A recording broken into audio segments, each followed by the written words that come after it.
Hey everyone, Daniel here, and welcome to the Rewatch, a show where we'll be revisiting our favorite episodes from season 1 and also serve as a little countdown as we prepare for season 2, which I swear is right around the corner. Today is a double treat. I will be rewatching the first 2 episodes that kicked everything off of season 1. Let go!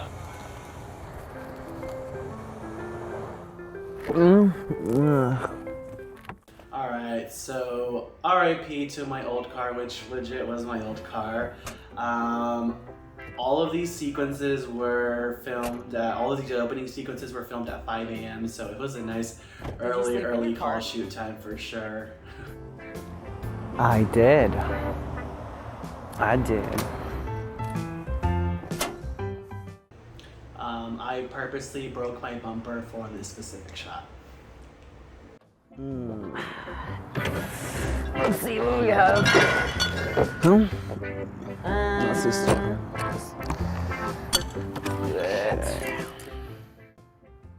It is very essential to have an emergency bar. You never know when you might need one. Oh, no chaser. Okay. It's going straight up.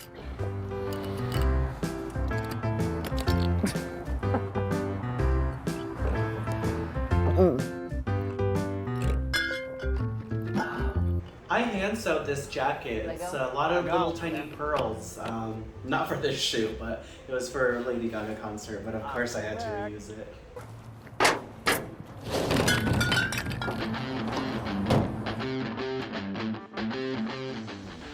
This opening title track is by Skyly, a band in Denver who were so amazing to lend us their songs. Check them out. We're late. We got Now, if you're an indie filmmaker, you obviously know that budget and time are not your best friends. So, literally all of these sequences we filmed the day of. We just pretty much they were written in the script, so we just kind of found what was around and went for it. The church scene definitely was filmed during, I think right after we left, a funeral was happening. So, we just had to make it work.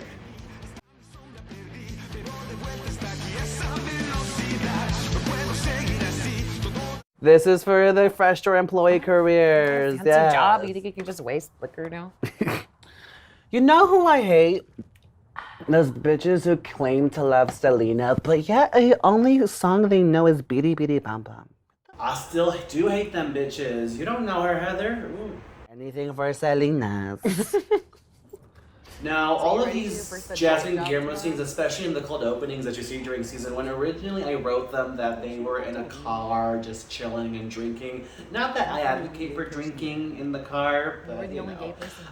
But yeah, definitely most of the scenes were originally written that way. And Cheska was very nice, and she let me film one scene in this season in a car, which took 3 hours just to set up. So, you know, after that, I decided to, let's change it up so we don't take 3 hours for a single shot. No, I'm proud of you, boo. But shout out to Cheska for being so nice and letting me showing me why that wouldn't work. It will be positive thoughts. Anyways, how's your man's? I ain't got no man. He didn't text you? No, usually he texts me when he's getting kicked out of the bar, last call, so a couple more hours. That's serious, huh? Damn. Shut up. How are you and Sheila? There is no me and Sheila. Mm-hmm. Yeah, now that she's wifed up again. Or until the next time they fight, right? No, I've said this before. A lot of the events in this season were inspired by a certain friendship back home that's very near and dear to my heart. So there are some coincidences, not necessarily meaning that everything that happens in this season happened in real life, but again, you know, some coincidences to real life. The whole interview thing, I kind of spaced out, and then once they offered the job, I was kind of too late to ask. But I'm sure they'll tell me tomorrow, right? They have to. They have to. I can't with you. We still got time for happy hour at Charlie's. You wanna go? Let go. Charlie's, in case you don't know, is an amazing bar in Denver, Colorado. I'm from Denver. I rarely talk about it, so in case you didn't know, I'm from there. So there definitely are some little hidden nuggets. Even though this was filmed in LA, there's little nuggets of Denver-inspired locations here. So once again, indie budget. We have no time. We got no money. So we were cutting it close to finding an office space, and where I worked, they're normally pretty chill. So I emailed my bosses and let them know if I could film. They said no, so we ended up filming anyways without them knowing on a weekend. So I still work there, and I haven't gotten fired yet. And I'm hoping they don't see this. But if y'all see this, please don't fire me. I really do need that job. This was so funny. I think we did this in this little cut thing to Victoria's character. It was amazing. I think we did another shot close to the end of the season. Sorry for witnessing my moment outside. Okay, well, welcome. Let's get you started. I saw you were a supervisor at your last job. You do know this is an entry-level position, right? It is. Now, I'm a film novice here, but so most of y'all, if you kind of already know what this is, you already know that this is a dolly that's moving the camera back. But to me, I was like, yeah, Mom, we made it. We're on a film set. But this moving camera was set on a dolly, and Corey and Donnie pulled it, and I felt like a country bumpkin in Hollywood. All right, I've got a lot to do, so let's get going. All right, that's the office. That's the office. The one right behind it. That's my office. That's where I get my money. Hopefully, I'll continue getting it. Of course not. You'll also be greeting people, picking up and taking orders, and answering the phones, on top of your essential duties. Is that going to be a problem? Oh, no, not at all. Perfect. So I was wearing many hats here, producing, writing, and forgetting to act in this. So this part, there was supposed to be the work manual. I didn't have it the day of, so that's the actual script. That's Jessica's script. So, we improvise, we make with what's due when I forget things.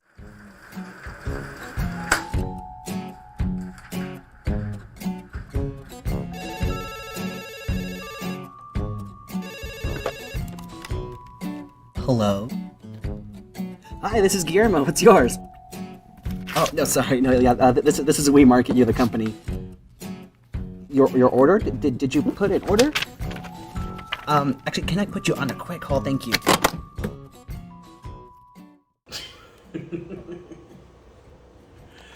Okay, so in case I don't know, I'm like a really good talented singer. So I purposely sang this part wrong. So in case if y'all didn't know what I was singing Beyonce's Pretty Hurts. If y'all did know what I was singing, shout out to y'all real ones out there. Jacob! Hey, shit, sorry, not see you there. Hey there, sounds like you're having a morning epiphany. A morning what? I'm just kidding. I'm Tim, nice to meet you. Hi, I'm Guillermo. Actually, sorry, let me wash my hands. This was before COVID and before washing your hands was a thing, so that's why Guillermo did that. I wouldn't say that. Have you found your aspiration in life yet? My aspiration in life. Guess you weren't expecting that question. My aspiration. Well, I guess I would have to say. It's fine. But while I'm here, I just want to let you know that I'm the back office director, so please let me know if you need anything. Nice to meet you. It's nice to meet you, Guillermo. I'll see you around. My aspiration in life. What the fuck? Son of a bitch. Alright, episode 1. Woo-hoo. Now, originally, episode 1 and episode 2 were supposed to be one big episode, but just for the sake of web series wise, I'm just trying to get people's attention. We did split it off, and I think it worked better that way because I think it really established, Guillermo's character and then Jasmine's character, which we'll see in the second story. Now, I have said this before, but in case some of y'all didn't know, originally Functional, when I wrote the script, it was written as, two best friends living in different cities, so it was going to be a long-distance friend relationship. But after a couple of rewrites and testing it out with people, I realized that, to me, the friendship made sense on how strong they were, but obviously to audiences, we may have not understood it. So we ended up rewriting it to, going back to the roots as to why this friendship can be, very, very supportive of one another. It's borderline toxic, we'll get into that, but that's kind of what we kind of did the readjustment for that. But all right, let's get to episode 2. We're watching sports vloggings.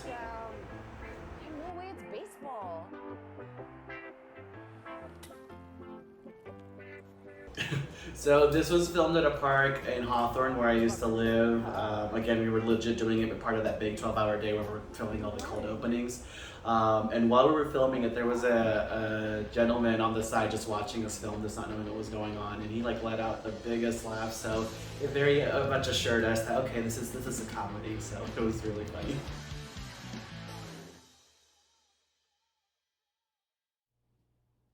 Liz! All right, check out that photo in the middle. That is a young baby Liz in her basketball era years.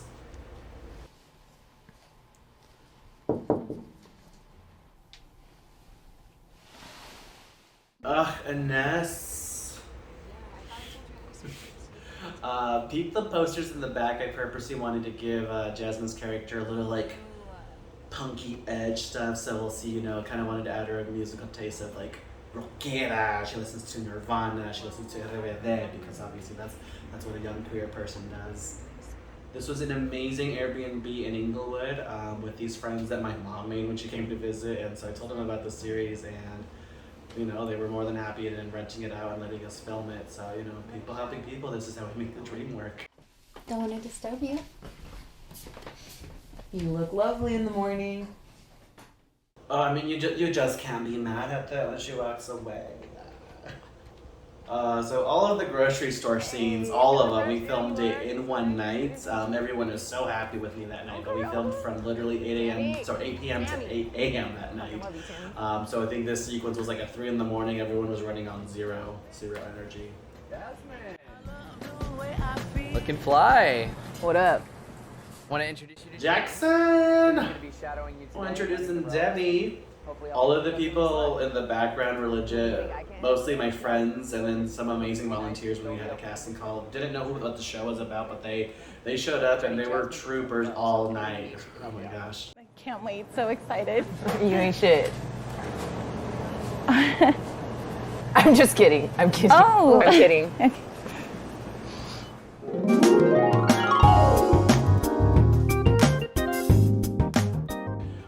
This sequence, Jessica suggested it. It was inspired by Dante Cole, I believe his name is on Twitter, but he does all those dancing videos, and once she showed that to me, I became obsessed, and so she snuck it in there, and I love it. It's a little daydream sequence. To help you. Bye. This is so fun.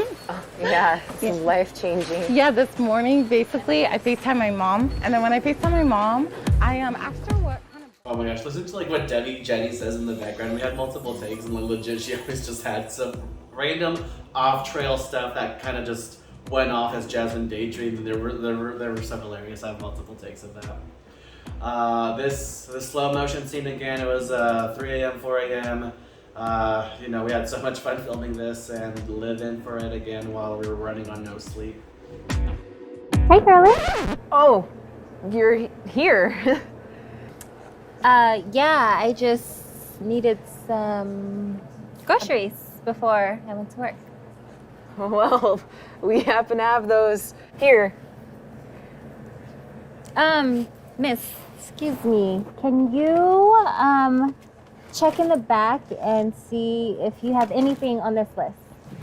Okay. Thank you. This grocery store, an amazing couple, they own it. If you guys are ever in the Los Angeles area, South Bay area, like a little south from LAX, they're called Continental Gourmet. Look them up. They sell the best empanadas, Argentinian empanadas ever. But they have locations in Hawthorne, Gardena. There's another one, actually no, both of them in Hawthorne. So check them out. So amazing. They also sell, I believe, at the Rose Stadium. They let us use their grocery store for that night, and they also let us use it for season 2. So you'll see it come up again. This weekend. Rainey's going to be with friends, and I wanted to do something. Don't do it, it's a trap. What about your daughter? Okay, do it. Now, something of an error that I did as a writer, I wrote Sheila as a one-dimensional character. I legit gave nothing to this character. I just on paper said that this is just a very manipulative, evil person. Probably a little biased from some real-life experiences. But when Ines brought this character, I mean, again, in my mind, I just pretty much said this person is pure evil. I don't like her.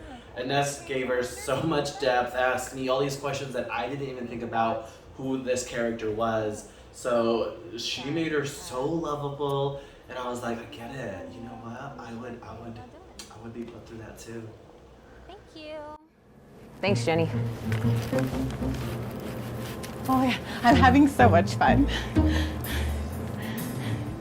Jenny is that typical, new employee at a store where, you work with the veteran employees and they're just over it. You just can't be mad at her. Hey, boo. Hey, you on break? Yep. How's it going? It's going.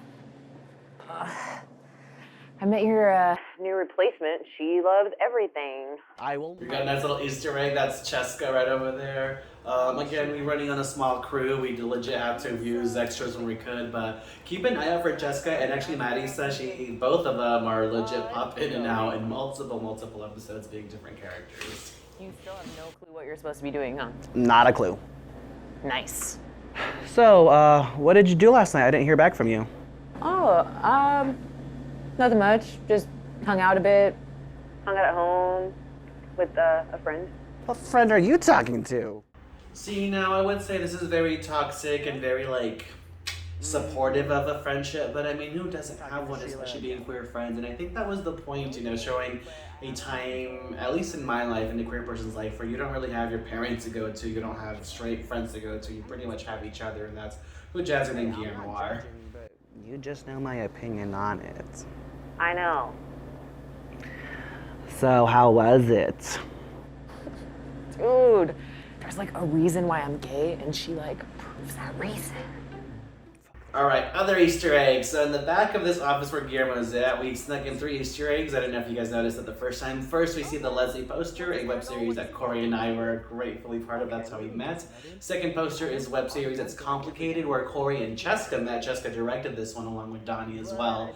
And then in the background screen, we see another short film made by Corey, who is our season 2 director for Invisible Struggle, which is an amazing short film. All of these are now streaming online on YouTube. Go check them out. This is how we all met. This is amazing. Look, I know you're as strong. Another error as a writer. This whole sequence was again essentially just written as one long conversation. They were meant to be again in a car. Obviously, we X that out.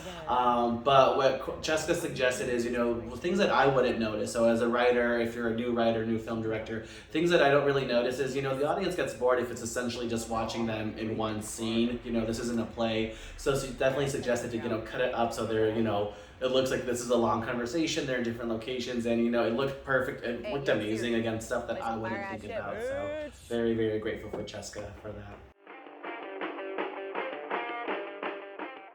Yay! That is it. Y'all, I'm so excited. I can't explain how honored I am to have this out in the world. How honored I am to have the people who agreed to be a part of this show. To even the fact that that's out in existence, it boggles my mind, and the fact that we did a season 2 boggles my mind. So it really, really means a lot that everyone in this entire cast and crew made this possible. So, and it means a lot that you, our viewers, have been watching this, and because of you, we have a season 2. Because honestly, I wasn't even planning on one if it wasn't for the amount of support that we received for you.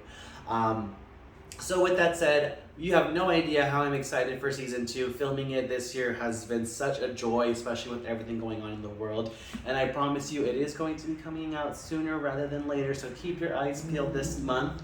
We'll hopefully be making some sort of announcement. And if you have time, I know it sounds super cheesy, but if you can like, comment, share, subscribe, or anything, it definitely does help us spread the word out and get on other people's feeds. That's how we essentially are able to create more stories and share more stories with y'all. Thank you so much. We'll be releasing a couple more episodes of The Rewatch, and keep your eyes peeled because season 2 is coming for you.